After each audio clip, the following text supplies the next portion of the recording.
Bom dia, Boni, bom dia, Renan e o Cinho, turma que nos acompanha aqui nesse debate em três cores.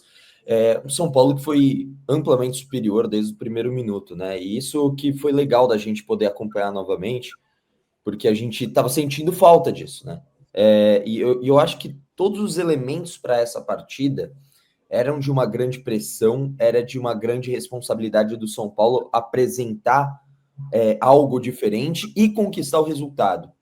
Esse era um jogo que não bastava só você apresentar um futebol melhor, que já tinha sido apresentado em Bragança. E que, na minha visão, São Paulo poderia ter saído com a vitória, mas deixou escapar em lances ali, falhas defensivas, né? Assim, coisas, azar do mundo do futebol, né? Azar de, às vezes, quem tá mal, né? Como foi o segundo gol do Bragantino naquela ocasião, com a bola desviada no bom Alan Franco, né? E o São Paulo contra o Corinthians chegava com essa pressão de apresentar um bom futebol e conquistar o resultado, né? Precisava dessa resposta. Eram 5 jogos seguidos sem conseguir vencer no Campeonato Brasileiro e você batendo na porta do Z4. Então, você precisava essa resposta. E desde o primeiro minuto, isso aconteceu, né? O São Paulo foi superior e naturalmente buscou o resultado. E assim, aí eu fico olhando e realmente assim, o elenco do Corinthians é bem mediano, bem mediano, bem Sim. mediano. O banco de reservas do Corinthians, você olha e fala, porra, os caras também não têm. Mas isso não tira o mérito do São Paulo. Porque eu acho que o ponto principal do São Paulo é que o São Paulo teve diversas oportunidades nesse Campeonato Brasileiro, em que era superior, em elenco, jogando em casa, e deixou escapar. E perdeu o ponto contra times inferiores. E eu acho que essa virada de chave é extremamente importante, né? O Crespo, ele resgata isso um pouco, né? E aí, em diversas situações, tem a questão do fator novo, em que você tem uma novidade aí no elenco, você tem uma novidade de um treinador, então todo mundo quer mostrar serviço, mostrar para que o técnico pode contar com ele, mas você tem também mudanças dentro do esquema tático, e a mudança no esquema tático não é só sair do 4-3-3 para o 3-5-2, mudei o esquema tático. Não, é papel dentro de campo dos atletas, né? O papel, por exemplo, dessa dupla que deu muito certo, Bobadilha e Marcos Antônio, no meio-campo. O papel e o ímpeto dos laterais. O papel do Luciano mais à frente. Mas, Chacon, Tudo isso, desculpa diga, te cortar um pouquinho. por favor. Desculpa te cortar um pouquinho. Quando você fala assim, eu entendo, né, da questão da postura, né, que você está querendo dizer, mas isso também não passa também pela formação tática, porque o São Paulo era um time Sim, muito espaçado. Então, quando você está com um time mais compacto, mais coeso, é mais fácil de você ter intensidade. É o que eu sempre digo. sim, Contra o Flamengo, por exemplo, não é que o São Paulo não correu, os jogadores não correram. Não, correram pra cacete, é que correram errado. Correram depois, sim. correram atrasado. E você acha que não passa um pouco também pela formação tática? Um time mais compacto, jogadores mais próximos uns dos outros, não faz com que eles tenham mais força para pressionar, né? Do que quando tem um Sim, espaço muito grande para ocupar. A gente viu o Alisson, por exemplo, na formação do Zubeldia, tendo um espaço gigantesco para ocupar. Ele não vai conseguir fazer isso por 90 minutos, certo ou não? total. Só que o ponto é, quantas vezes a gente viu o Zubeldia escalando também o time com 3 zagueiros, igual foi nesses últimos jogos, e esse espaçamento. Então, a função de cada um dentro de campo, dentro desse esquema tático. Eu acho que esse é o ponto. Esse é o mérito do Crespo. Fazer essas indicações. Ó, não corre para cá, corre para lá. Ó, sei lá, e aí pode ser qualquer um, ó. O Marcos Antônio, vem ajudar o Bobadilha aqui. Bobadilha, vai ajudar ali. Os dois, vão fazer uma pressão para lá. Fazer, cercar 3 ali, um jogador. Aí vem a adaptação de jogo a jogo. Como é que é a marcação no Memphis? O Memphis foi anuladaço, sumido. Então ele fez um primeiro tempo horroroso e foi substituído, né? Claro que os desfalques do outro lado contribuíram para deixar tudo mais fácil. Claro que sim, ninguém está falando que não. Mas o São Paulo foi bem armado para enfrentar um Corinthians. E aí passa muito pela análise antes do jogo, sobre quem que é o adversário e o que precisa ser feito para anular as principais peças do adversário. Então, todo esse conjunto do São Paulo deu muito certo. Todo esse conjunto do São Paulo fez, para além do fator clássico, né, que todo jogador fala, pô, esse a gente tem que ganhar de qualquer jeito, é clássico e tudo mais, junta tudo isso, São Paulo fez uma grande partida.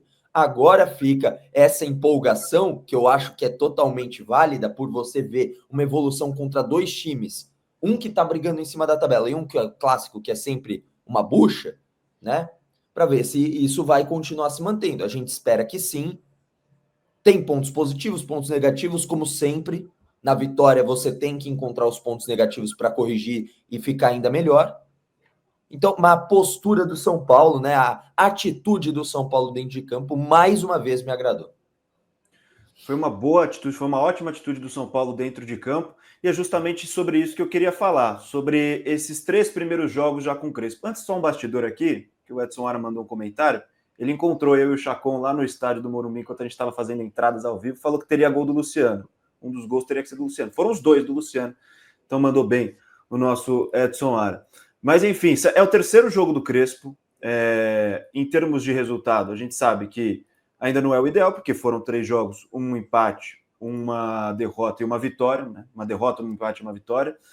Mas dá para ver, e eu não sei se vocês concordam, Ilcinho, Renan, Chacon, uma clara curva de evolução para cima em relação ao que já foi o primeiro jogo e esse jogo contra o Corinthians. É pouco tempo, é verdade. Ainda não dá para cobrar muita coisa, porque o tempo de trabalho ele é curto. Mas em relação ao que foi o jogo contra o Flamengo, que é um jogo que o São Paulo entrou claramente para não ter um resultado negativo, teve, mas a postura foi essa, de tentar não perder contra o adversário forte fora de casa. Para o jogo contra o Bragantino, que já é um postulante ao líder, e o São Paulo, mesmo fora de casa, conseguiu competir. E por azar, em muitos momentos, erros, acabou saindo com empate, mas poderia ter saído com a vitória. E agora, uma vitória completamente dominante contra o Corinthians, dentro de casa, já dá para ver uma evolução em relação ao que é o começo do Crespo e também em relação ao que é 2025 do São Paulo. Você concorda, Ilcinho? Boni, eu acho legal essa parte, e aí eu acho também que é legal a gente trazer as coisas que possivelmente podem dar problema em algum momento, né? Pô, a gente tá eufórico, o time tá bem, tem mudanças, mas é legal a gente entender também o nosso lugar no sistema solar. Não é que a gente tá eufórico por uma vitória no Corinthians que a gente já acha que o São Paulo vai brigar pela vaga na Libertadores e ser postulante à final em 2 Copas. Não, calma, é legal. A gente tá eufórico porque há muito tempo a gente não via coisas tão boas, que, como o próprio Renan disse, há muito tempo ele não viu o São Paulo jogar o jogo inteiro bem. Então, assim, é legal, a gente fica eufórico, pô, nosso time consegue jogar. Os nossos jogadores conseguem ter algum padrão, saída, tá bonito, os meninos tocam, movimentam, o Luciano tá leve, o André tá mais parceiro. Pô, é legal. Dito isso, o Flamengo eu considero um jogo atípico, porque assim, na América do Sul, só tem o Flamengo naquele estilo, com aquela qualidade, 10 cara fera dentro de campo. O resto é meio que igual nós. Então, assim, vamos entender. O Flamengo é atípico. O Red Bull, como você disse, postulante, ali as primeiras colocações, a líder do campeonato, a gente faz um baita jogo. Cansamos, é verdade, mas fizemos um baita jogo. O Corinthians, que bem ou mal no clássico o bicho pega, fica 0-0 em questão de momento, o clássico ali é jogado os 90 minutos, a gente é muito superior. Só que assim, agora, a partir de agora, dessa vitória do São Paulo, os times vão estudar esse padrão novo do São Paulo e vai começar a ficar cada vez mais difícil. Então, vão haver situações que o esquema não vai funcionar. E aí a gente vai ter que ter saída, vai ter que ter ali uma mudança, uma estratégia mais para frente, uma ousadia maior. Então é legal da gente. Tática, quem sabe? É legal da gente entender ali onde a gente tá. Pô, esse é o São Paulo, pode melhorar? Pode. Mas que nem mesmo com essa baita partida, o Corinthians pouco chegando, o nosso meio-campo ali, nossos dois volantes, que tecnicamente com a bola no pé são um absurdo, o que eles deram de espaço pro Garro, mal, cara, foi muito. O Garro pegava na bola e aí um tempo depois chegava um volante e ele tinha uma liberdade para movimentar. Então, cara, pegar um time que capitaliza esse movimento do meia vai ser perigoso. Então, são atenções que a gente tem que ter. O próprio Cedric, que vai bem, como o Renan disse ali na leitura e tal, ele usa muito da ligação direta. Então, são coisas que dá para a gente arrumar, mas que a gente tem que ficar esperto. Então, acho que esse momento é legal, assim, a euforia é legal, a felicidade é legal, mas vamos entender um pouco mais nosso time. Nosso time tem tudo para, que nem jogar contra o Juventude, puta, é difícil pra caramba. Um frio lascado. Só que se o Juventude jogar igual jogou contra o Cruzeiro, o nosso time vai conseguir ter controle total da partida. Trazendo o momento bom do Luciano e do André, eu não vejo o São Paulo. Ano passado a gente foi para lá e falei, putz, não sabe o que vai acontecer. Esse ano não, esse ano eu acho que vai ser um jogo bem controlado por nós. Vai ser mais do momento, da situação, como é que a gente vai finalizar. Então tem jogos agora que a gente vai conseguir controlar mais, fazendo simples bem feito.